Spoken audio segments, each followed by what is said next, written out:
bunları dolduracağım arkadaşlar. Daha sonra. Şimdilik biraz yerim dar. O yüzden gerekli olan şeyleri koyuyorum. Uçlu kalemlere geçelim o zaman.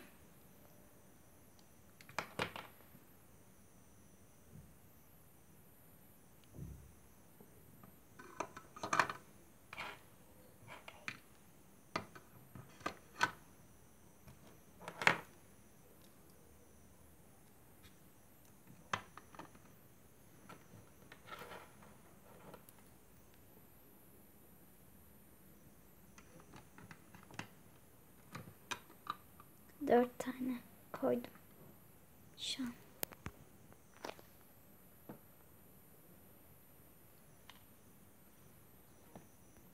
Bir de aklımda bunu çıkarıp bunlardan farklı renklerini buraya dizmeyi düşünüyorum. Şu an ama. Bu da her zaman gerekli oluyor.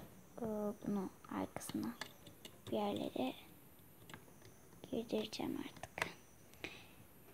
Evet. Ucumuzu da şöyle koyalım.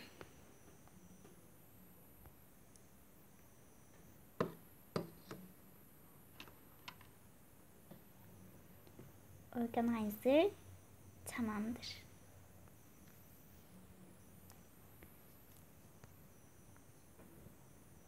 Suyum her zamanki gibi burada. Test kitabım, kitaplarım. O zaman bunları düzenleyelim hadi. Bunların yerini değiştirmem lazım artık.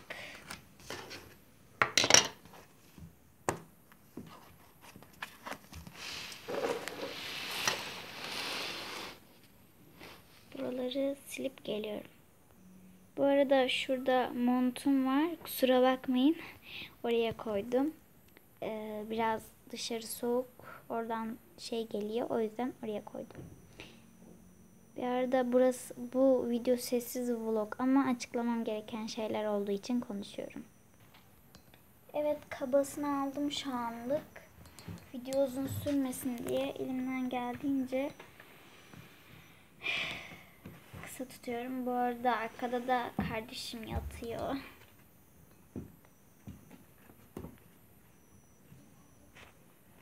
Defterleri de hemen yanına koyacağım. Şöyle bunlar düşmesinler. Daha düzenli olduğunu şimdi anladım bence. Bence daha iyi oldu. Bu da nedir diye sorarsanız bazen kaldığım yerleri unutuyorum. Böyle bir kavanozun içine böyle hem mandallarımı dizdim hem de bazen gerekli oluyor. Bunu da hemen şöyle şu kolonyamın yanına koyuyorum. Şu üçlü zaten her zaman burada. Bu yapıştırıcı bazen gerekli oluyor. Bunun içine su koyalım.